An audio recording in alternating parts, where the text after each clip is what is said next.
सदस्यगण, budget के बाद राज्यपाल अभिभाषण में आपको पर्याप्त अवसर दूंगा। मेरा आपसे निवेदन है, नहीं माननीय अखिलेश जी, आपने संसद की मर्यादा को आप बना के रखे हैं। कभी बजट भाषण के अंदर इस तरीके का नहीं हुआ, ये उचित नहीं है, ये उचित नहीं है। अखिलेश जी प्लीज, मैं आपको मौका दूंगा राज्यपाल अभिभाषण पे, प्लीज। नो, ये तरीका ठीक नहीं है। नो,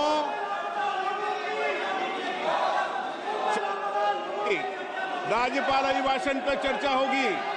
नो तरीका। Honorable Speaker, I present the budget for 25-26. This budget continues our government's efforts to A. Accelerate growth, B. Secure inclusive development, C. Invigorate private sector investments, D. Uplift household sentiments, and E. Enhance spending power of India's rising middle class. Together, we embark on a journey to unlock our nation's tremendous potential for greater prosperity and global positioning under the leadership of Honorable Prime Minister Shri Narendra Modi.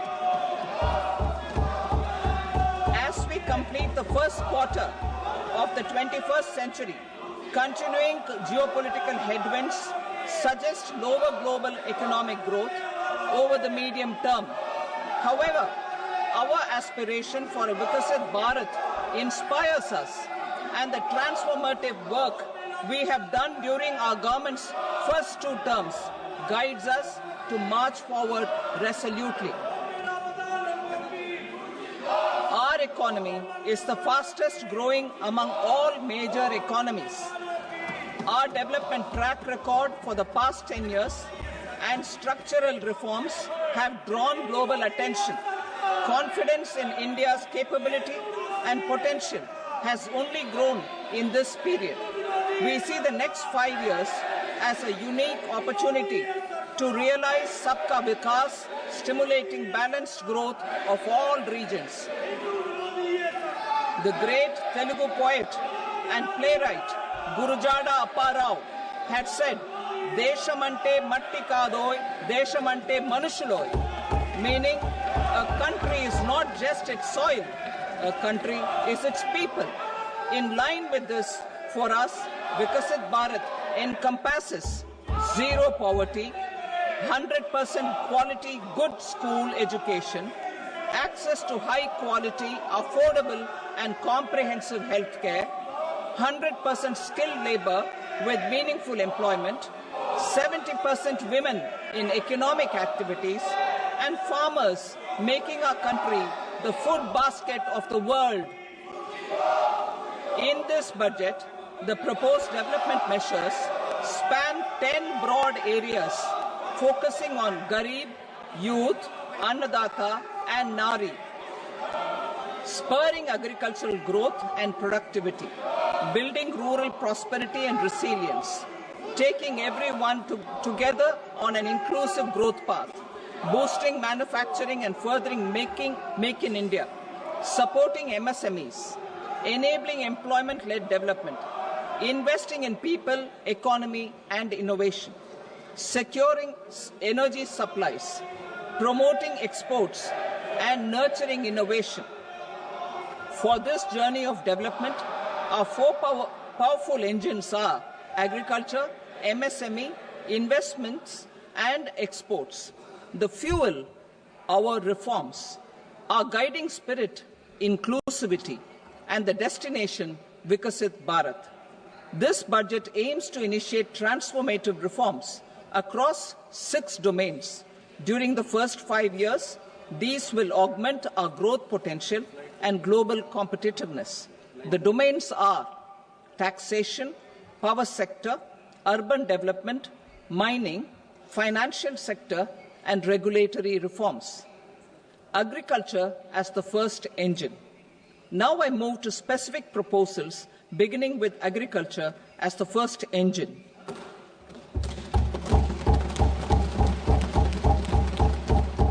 Prime Minister Dhan Dhanya Krishi Yojana, Developing Agri-Districts Program.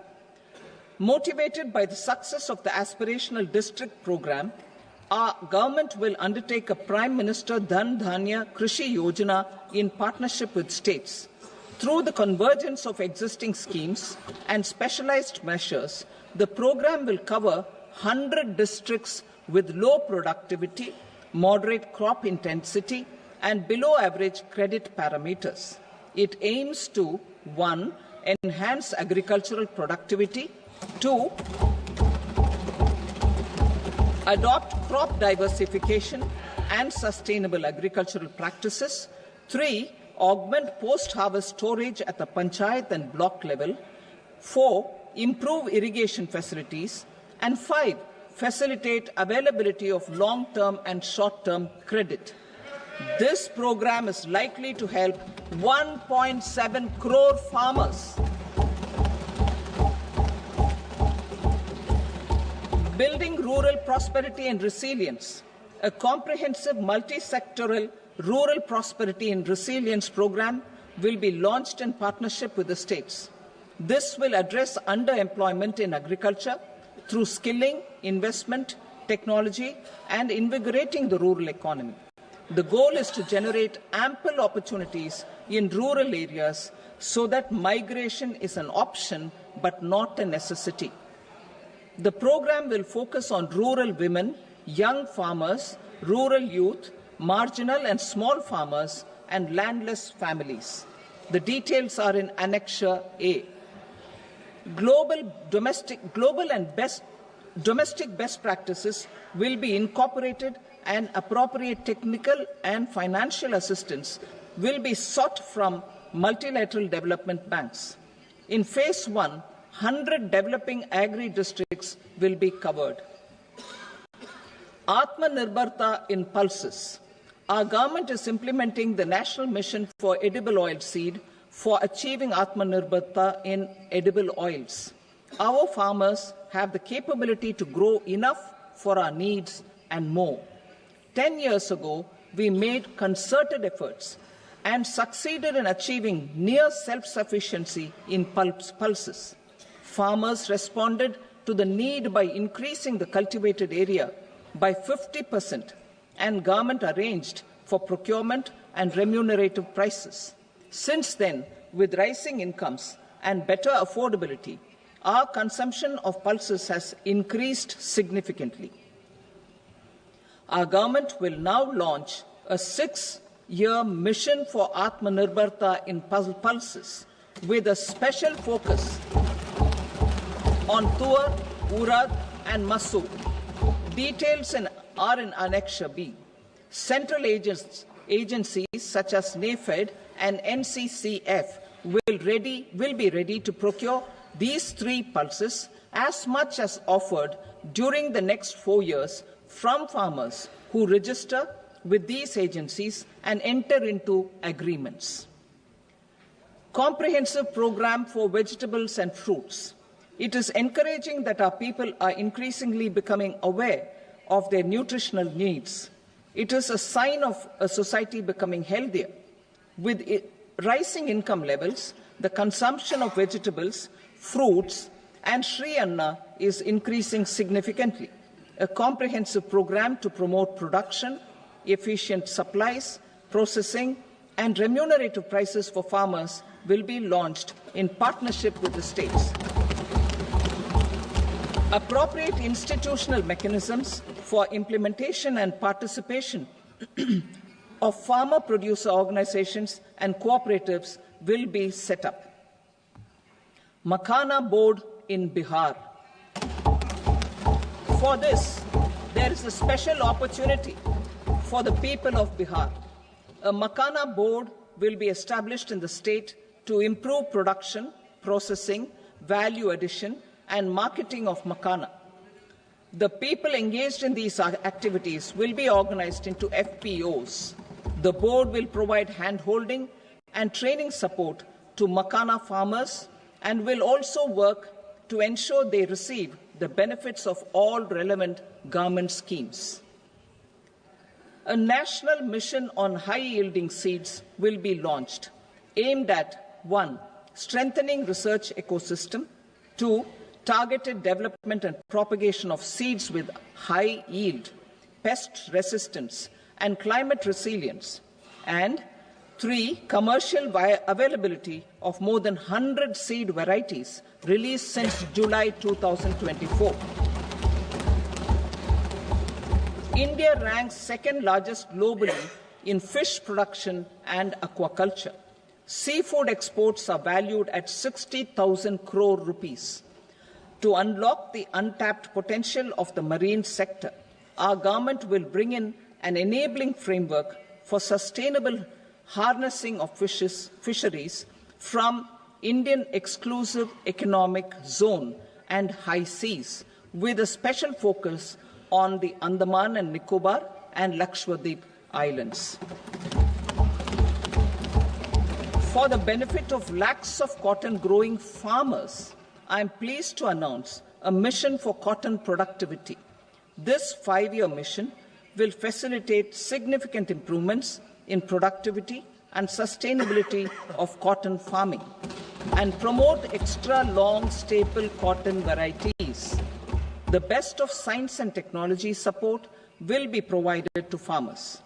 Aligned with our integrated 5F vision for the textile sector, this will help in increasing incomes of the farmers and ensure a steady supply of quality cotton for rejuvenating India's traditional textile sector.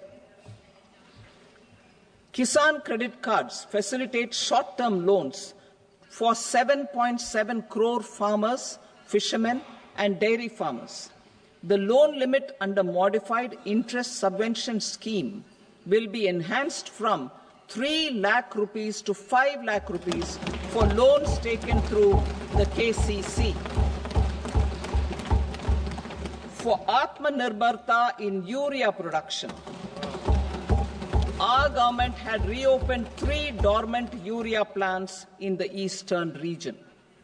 To further augment urea supply, a plant with annual capacity of 12.7 lakh metric tons will be set up at Namrup in Assam.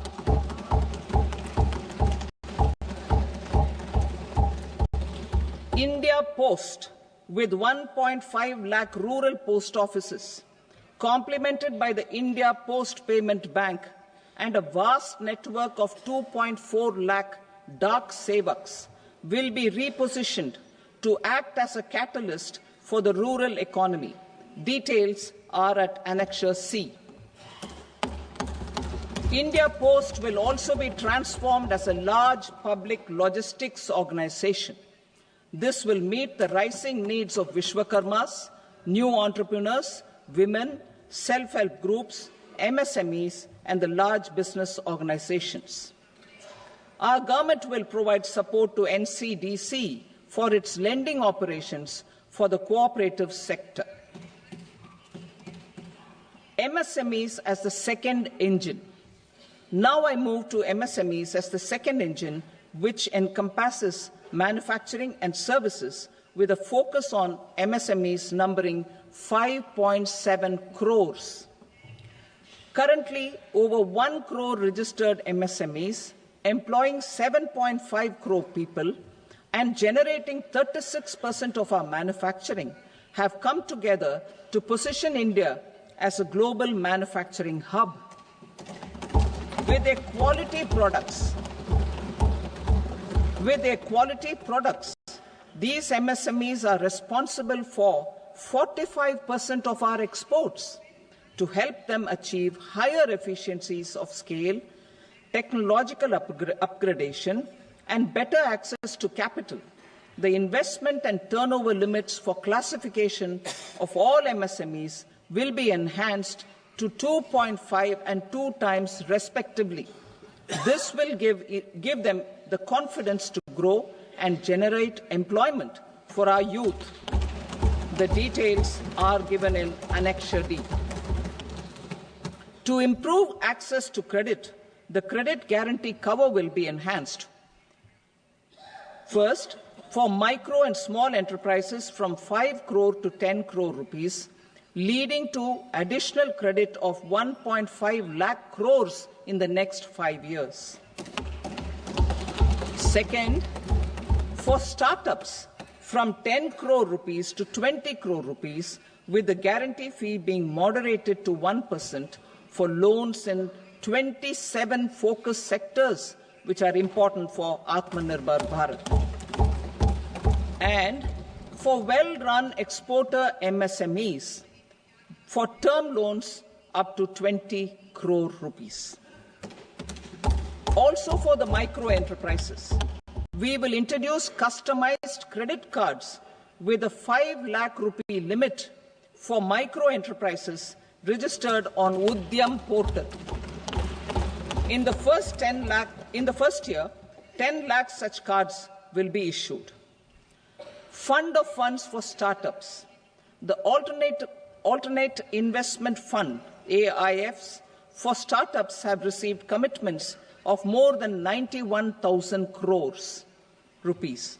These are supported by the fund of funds set up with the Government of India's contribution of 10,000 crore rupees. Now, a new fund of funds with expanded scope and a fresh contribution of another 10,000 crore rupees will be set up. A new scheme will be launched for 5 lakh women, scheduled castes and scheduled tribes, first-time entrepreneurs. This will provide term loans up to 2 crore rupees during the next 5 years. The scheme will incorporate lessons from the successful Stand Up India scheme. Online capacity building for entrepreneurship and managerial skills will also be organized. Measures for labor-intensive sectors. To promote employment and entrepreneurship opportunities in labor-intensive sectors, our government will undertake specific policy and facilitation measures. To enhance the productivity, quality, and competitiveness of India's footwear and leather sector, a focused product scheme will be implemented. The scheme will support design capacity, component manufacturing, and machinery required for production of non-leather quality footwear, besides the support for leather footwear and products. The scheme is expected to facilitate employment for 22 lakh persons, generate over 4 lakh crore rupees, and exports of over 1.1 lakh crore rupees. Measures for the toys sector. Building on the National Action Plan for Toys, we will implement a scheme to make India a global hub for toys. The scheme will focus on development of clusters, skills, and a manufacturing ecosystem that will create high-quality, unique, innovative, and sustainable toys that will represent the Made in India brand. Support for food processing. In line with our commitment towards Purvodaya, we will establish a National Institute of Food Technology, Entrepreneurship and Management in Bihar. The institute will provide a strong fillip to food processing activities in the entire eastern region. This will result in 1. Enhanced income for the farmers through value addition to their produce, and 2. Skilling entrepreneurship and employment opportunities for the youth. Manufacturing mission, furthering Make in India. Our government will set up a national manufacturing mission covering small, medium, and large industries for furthering Make in India by providing policy support, execution roadmaps, governance, and monitoring framework for central ministries and states. Details are in Annexure E. Given our commitment to climate-friendly development, The mission will also support clean tech manufacturing. This will aim to improve domestic value addition and build our ecosystem for solar PV cells, EV batteries, motors and controllers, electrolyzers, wind turbines, very high voltage transmission equipment and grid-scale batteries. Investment as the third engine. Now I move to investment as the third engine, which encompasses investing in people, investing in the economy, and investing in innovation. Investing in people. Saksham Anganwadi and Poshan 2.0. Saksham Anganwadi and Poshan 2.0 program provides nutritional support to more than 8 crore children, 1 crore pregnant women and lactating mothers all over the country, and about 20 lakh adolescent girls in aspirational districts and the Northeast region. The cost norms for these nutritional support will be enhanced appropriately. Atal Tinkering Labs. 50,000 Atal Tinkering Labs will be set up in government schools in the next 5 years to cultivate the spirit of curiosity and innovation and foster a scientific temper among young minds. Broadband connectivity to government secondary schools and PHCs. Broadband connectivity will be provided to all government secondary schools and primary health centers in rural areas under the BharatNet project. Bharatiya Bhasha Pustak Scheme. We propose to implement a Bharatiya Bhasha Pustak scheme to provide digital form Indian language books for schools and for higher education. This aims to help students understand their subjects better and in their language. National Centers of Excellence for Skilling. Building on the initiative announced in the July 24 budget, 5 national centers of excellence for skilling will be set up with global expertise and partnerships to equip our youth with the skills required for Make for India, Make for the World manufacturing. The partnership will cover curriculum design, training of trainers, and a skills certification framework and periodic reviews. Expansion of capacity in IITs. Total number of students in 23 IITs has increased 100% from 65,000 to 1.35 lakh in the past 10 years.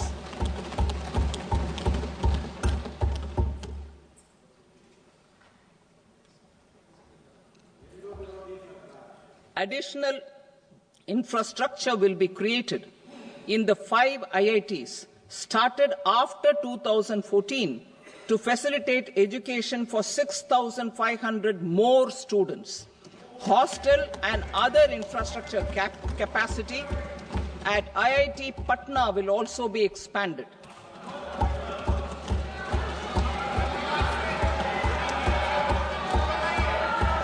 Center of Excellence.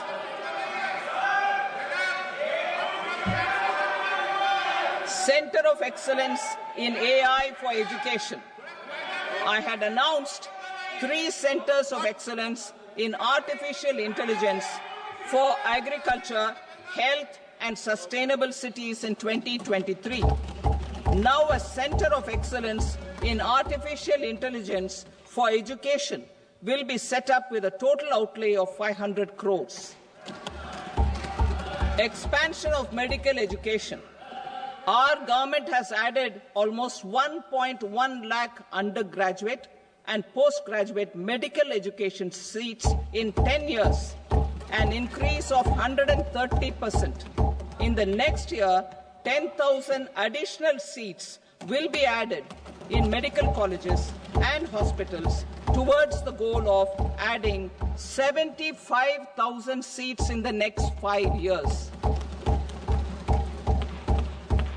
Daycare cancer centers in all district hospitals. Our government will facilitate setting up of daycare cancer centers in all district hospitals in the next 3 years. 200 centres will be established in 25-26 itself. Strengthening urban livelihoods. Our government has been giving priority to assisting urban poor and vulnerable groups. A scheme for socio-economic upliftment of urban workers will be implemented to help them improve their incomes, have sustainable livelihoods, and a better quality of life. PM Swanidhi scheme has benefited more than 68 lakh street vendors, giving them respite from high-interest informal sector loans. Building on this success, the scheme will be revamped with enhanced loans from banks, UPI-linked credit cards with 30,000 rupees limit, and capacity building support. Social Security Scheme for welfare of online platform workers. Gig workers of online platforms provide great dynamism to the new age services economy. Recognizing their contribution, our government will arrange for their identity cards and registration on the e-Shram portal. They will be provided healthcare under PM Jan Arogya Yojana.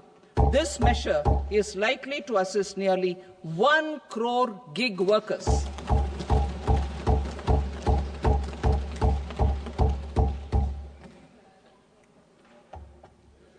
Investing in the economy. Public-private partnership in infrastructure. Each infrastructure-related ministry will come up with a 3-year pipeline of projects that can be implemented in PPP mode. States will also be encouraged to do so and can seek support from the India Infrastructure Project Development Fund, which is a scheme to prepare PPP proposals. Support to states for infrastructure. An outlay of 1.5 lakh crore is proposed for the 50-year interest-free loans to states for capital expenditure and incentives for reforms.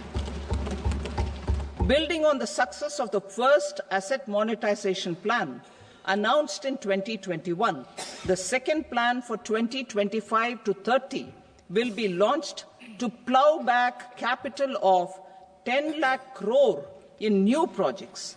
Regulatory and fiscal measures will be fine-tuned to support the plan. Jal Jeevan Mission. Since 2019, 15 crore households representing 80% of India's rural population have been provided access to portable tap water connections. To achieve 100% coverage, I am pleased to announce the extension of this mission until 2028 with an enhanced total outlay.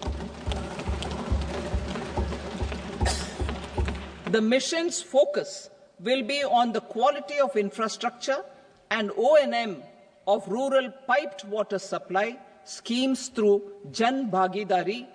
A separate MOU or separate MOUs will be signed with the states and union territories to ensure sustainability and citizen-centric water services delivery. Urban sector reforms. Building on the July budget proposals, urban sector reforms related to governance, municipal services, urban land and planning will be incentivized. Urban Challenge Fund. The government will set up an Urban Challenge Fund of 1 lakh crore rupees to implement the proposals for cities as growth hubs, creative redevelopment of cities, and for water and sanitation purposes announced in the July budget. This fund will finance up to 25% of the cost of bankable projects, with a stipulation that at least 50% of the cost is funded from bonds, bank loans, and PPPs. An allocation of 10,000 crore is proposed in 2025-26. Power sector reforms. We will incentivize electricity distribution reforms and augmentation of intra-state transmission capacity by states. This will improve financial health and capacity of electricity companies. Additional borrowing of 0.5% of GSDP will be allowed to states contingent on these reforms. Nuclear energy mission for Vikasit Bharat.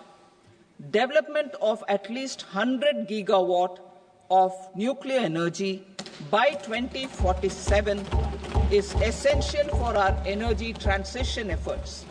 For an active partnership with the private sector towards this goal, amendments to the Atomic Energy Act and the Civil Liability for Nuclear Damage Act will be taken up. A nuclear energy mission for research and development of small modular reactors with an outlay of 20,000 crore will be set up. At least 5 indigenously developed small modular reactors will be operationalized by 2033. Shipbuilding. The shipbuilding financial assistance policy will be revamped to address cost disadvantages. This will also include credit notes for shipbreaking in Indian yards to promote the circular economy.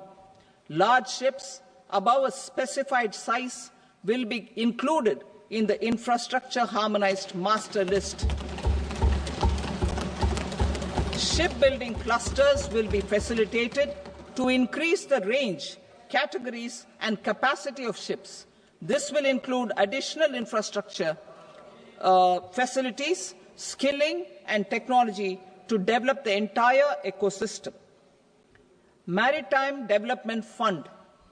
For long-term financing for the maritime industry, a Maritime Development Fund with a corpus of 25,000 crore rupees will be set up.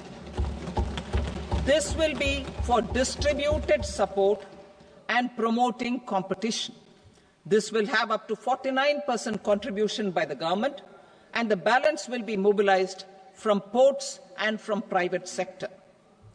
UDAN regional connectivity schemes. UDAN has enabled 1.5 crore middle-class people to meet their aspirations for speedier travel.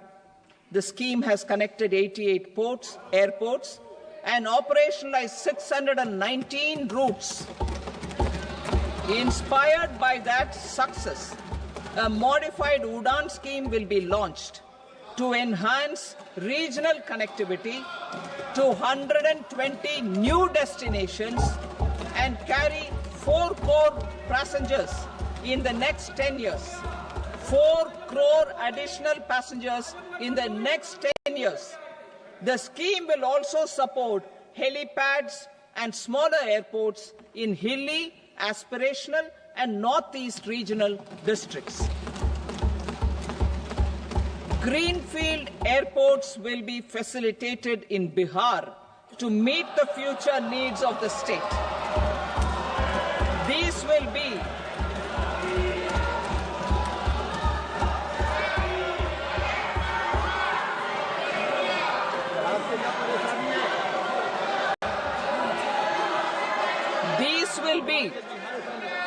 These will be in addition to the expansion of the capacity of Patna Airport and a brownfield airport in Beta. Western Kosi Canal project in Mithilanchal. Financial support will be provided for the Western Kosi Canal ERM project, benefiting a large number of farmers, cultivating over 50,000 hectares of land in the Mithilanchal region of Bihar. Mining sector reforms. Mining sector reforms, including those for minor minerals, will be encouraged through sharing of best practices and institutions of a state mining index. A policy for recovery of critical minerals from tailings will be brought out.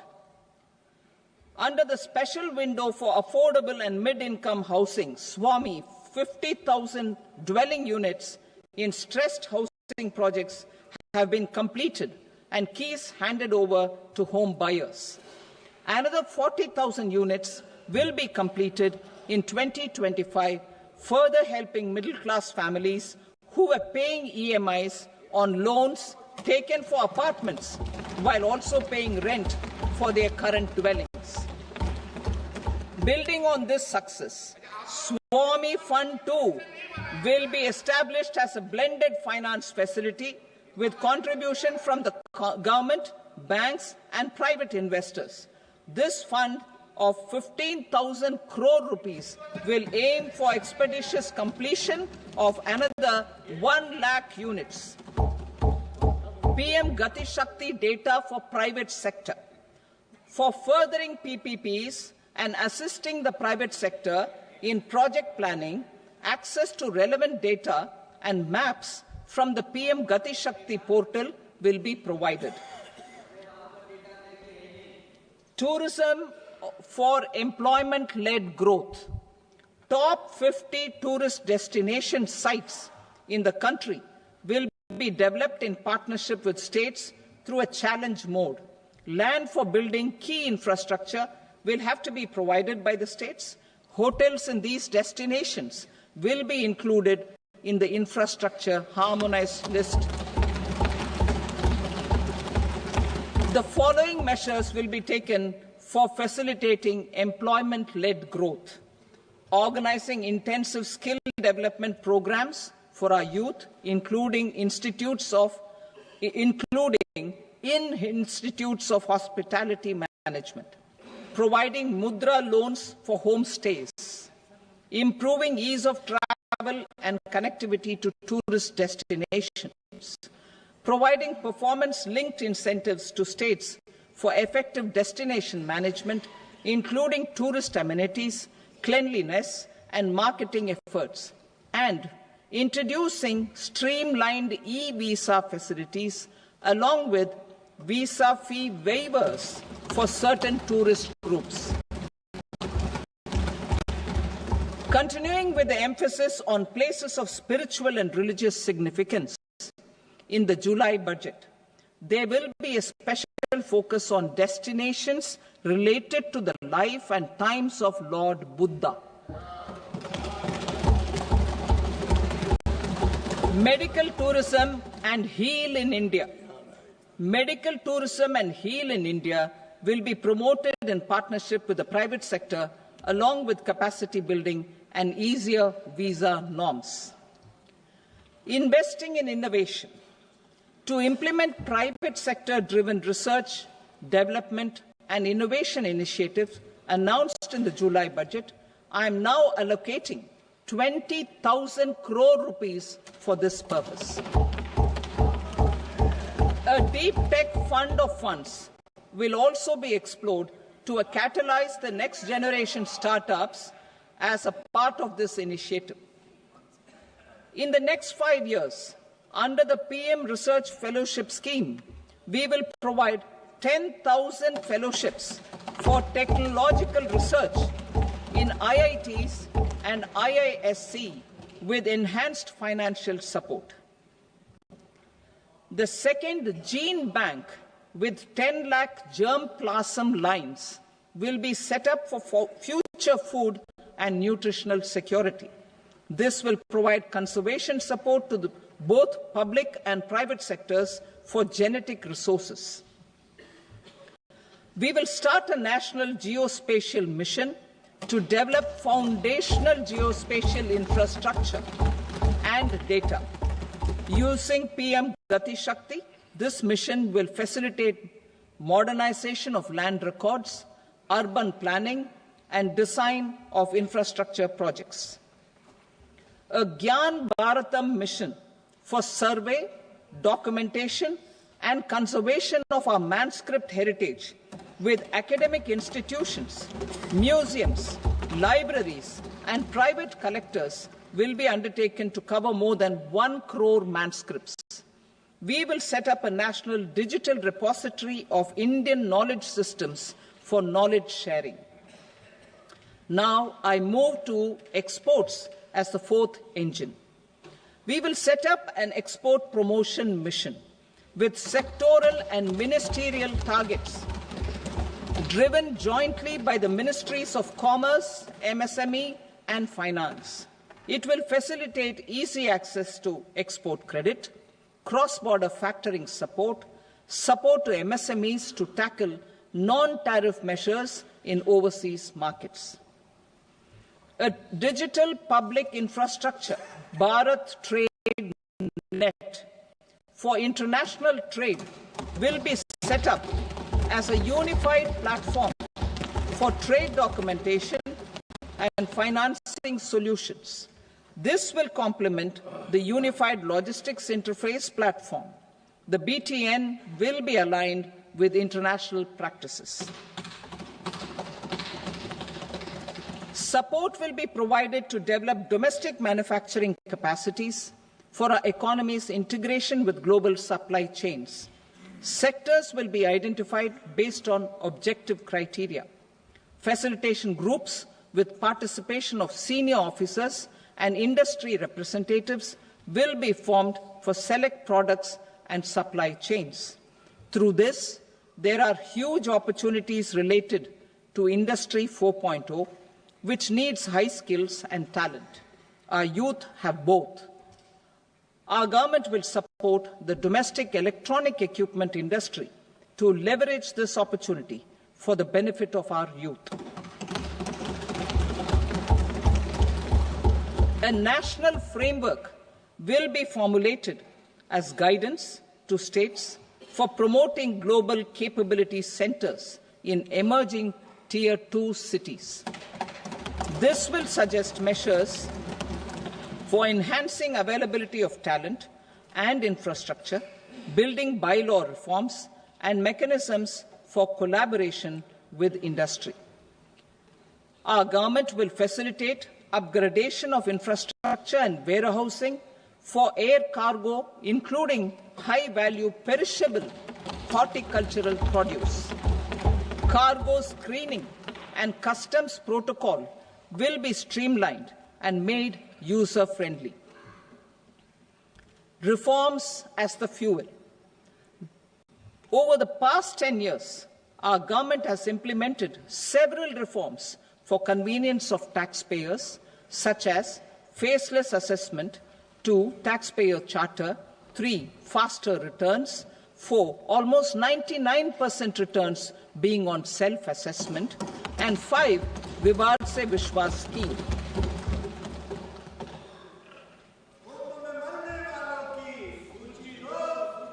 Continuing these efforts, I reaffirm the commitment of the Tax Department to trust first, scrutinize later. I also propose to introduce the new income tax bill next week. I will detail the indirect tax reforms and changes in direct taxes in Part B. Financial sector reforms. The FDI limit for the insurance sector will be raised from 74 to 100%. This enhanced limit will be available for those companies which invest the entire premium in India.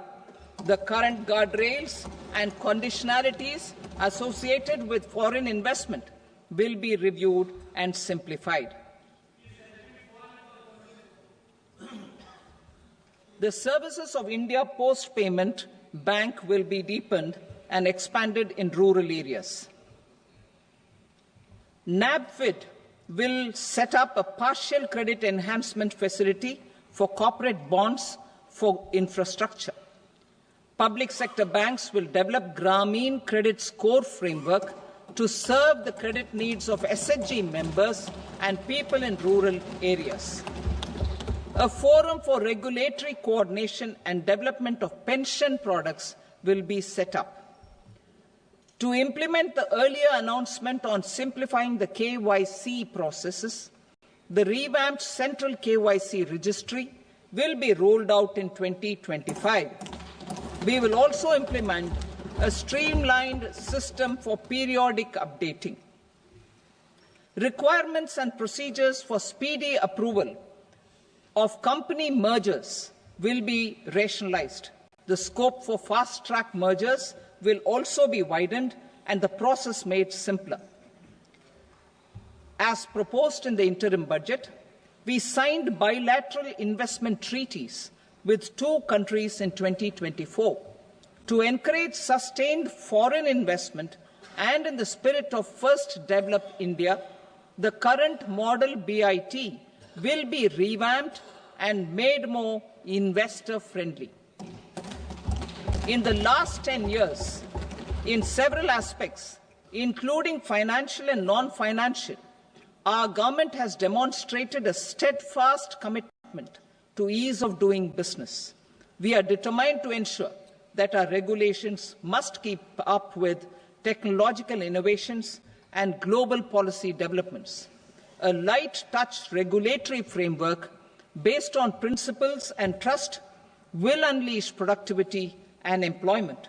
Through this framework, we will update regulations that were made under old laws.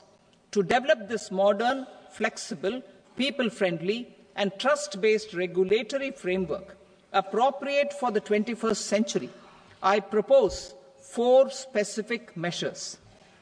A high-level committee for regulatory reforms will be set up for a review of all non-financial sector regulations, certifications, licenses, and permissions. The committee will be expected to make recommendations within a year.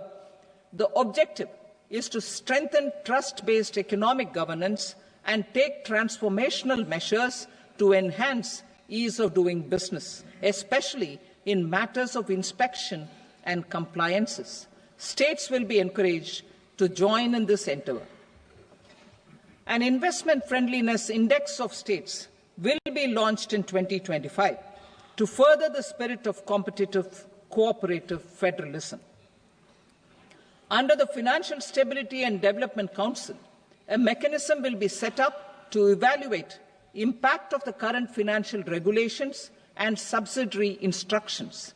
It will also formulate a framework to enhance their responsiveness and development of the financial sector. In the Jan Vishwas Act 2023, more than 180 legal provisions were decriminalized. Our government will now bring up the Jan Vishwas Bill 2.0 to decriminalize more than 100 provisions in various laws. I now move to fiscal policy. In the July budget, I had committed to staying the course for fiscal consolidation. Our endeavour will be to keep the fiscal deficit each year such that central government debt remains on a declining path as a percentage of the GDP. The roadmap for the next 6 years has been detailed in the FRBM statement. Revised estimates for 2024-25. The revised estimate of the total receipts other than borrowings is 31.47 lakh crore rupees, of which the net tax receipts are 25.57 lakh crore rupees. The revised estimate of the total expenditure is 47.16 lakh crore rupees, of which the capital expenditure is about 10.18 lakh crore rupees. The revised estimate of the fiscal deficit is 4.8% of the GDP. Budget estimates for 25-26. Coming to 25-26, the total receipts other than borrowings and total expenditure are estimated at 34.96 lakh crore rupees and 50.65 lakh crore rupees respectively. The net tax receipts are estimated at 28.37 lakh crore rupees. The fiscal deficit is estimated to be 4.4% of GDP.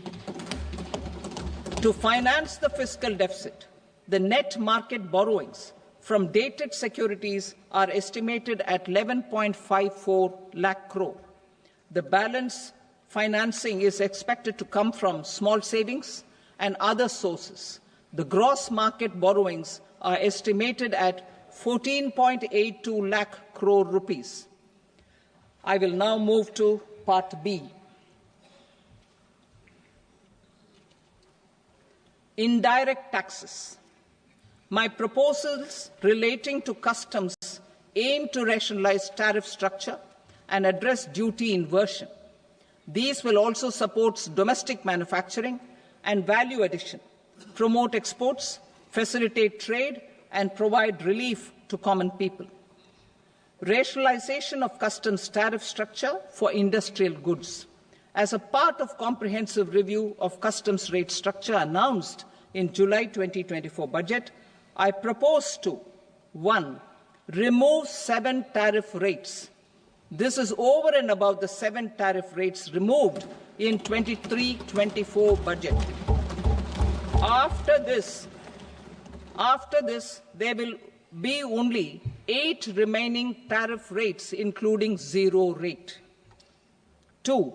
Apply appropriate cess to broadly maintain effective duty incidence, except on a few items where such incidence will reduce marginally. 3. Levy not more than 1 cess or surcharge. Therefore, I propose to exempt social welfare surcharge on 82 tariff lines that are subject to a cess. I shall now take up sector-specific proposals. To provide relief to patients, particularly those suffering from cancer, rare diseases, and other severe chronic diseases, I propose to add 36 life-saving drugs and medicines to the list of medicines fully exempted from basic custom duty.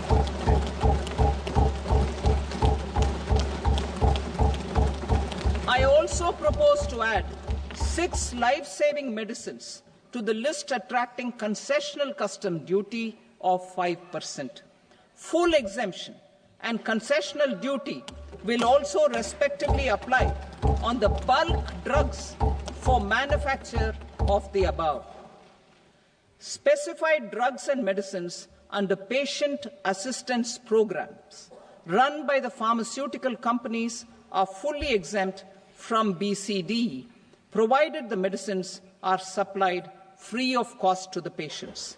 I propose to add 37 more medicines along with 13 new patient assistance programs.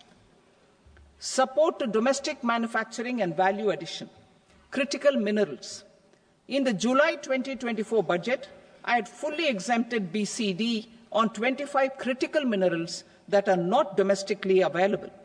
I had also reduced BCD of 2 other such minerals to provide a major fillip to their processing, especially by MSMEs. Now, I propose to fully exempt cobalt powder and waste, the scrap of lithium-ion battery, lead, zinc, and 12 more critical minerals. This will help secure their availability for manufacturing in India and promote more jobs for our youth.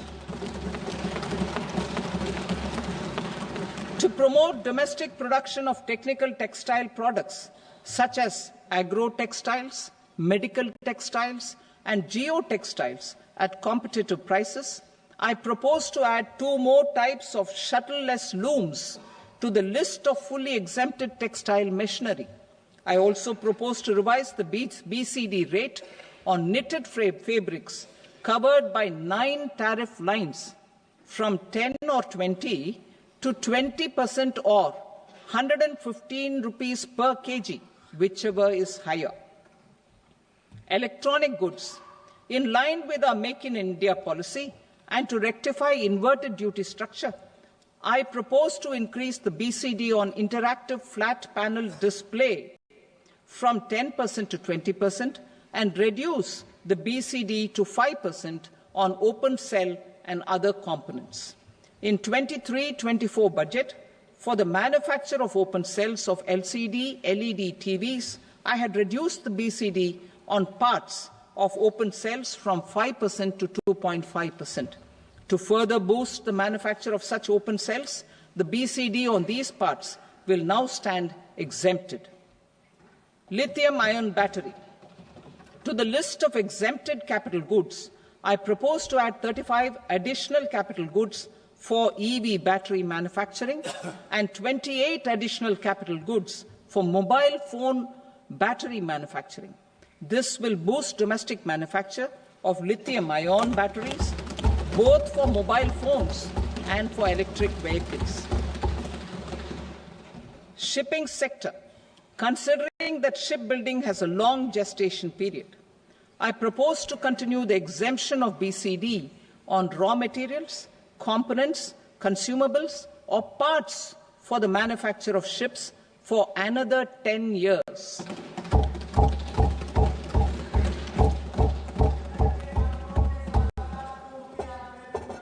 I also propose the same dispensation for shipbreaking to make it more competitive.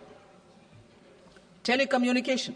To prevent classification disputes, I propose to reduce the BCD from 20% to 10% on carrier-grade Ethernet switches to make it at par with non-carrier-grade Ethernet switches. Export promotion. To facilitate exports of handicrafts, I propose to extend the time period for export from 6 months to 1 year, further extendable by another 3 months if required. I also propose to add 9 items to the list of duty-free inputs. Leather sector. I propose to fully exempt BCD on wet blue leather to facilitate imports for domestic value addition and employment.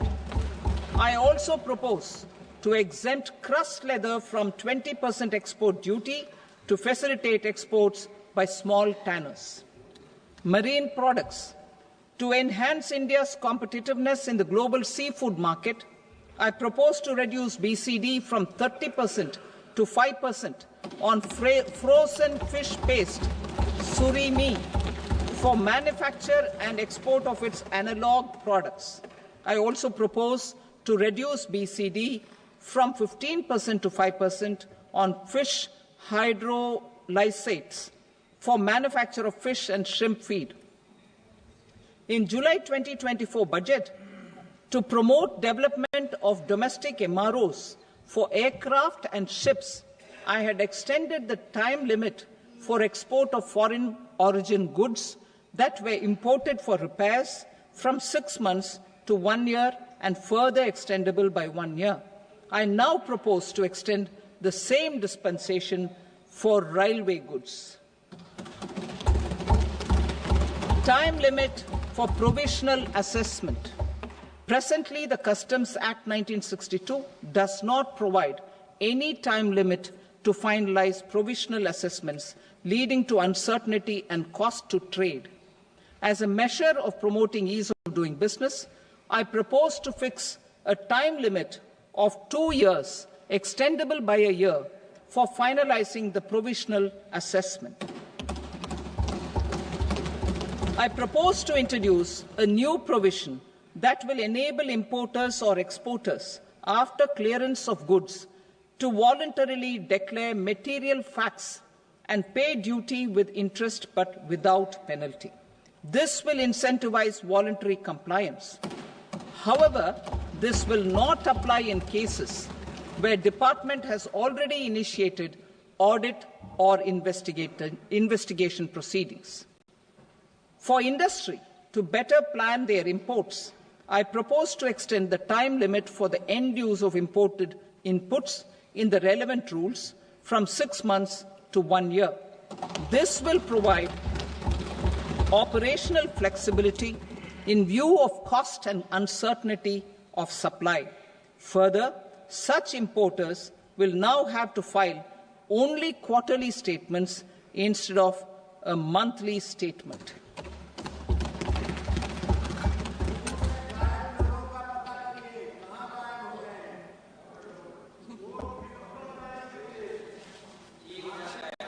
I now come to my direct tax proposals.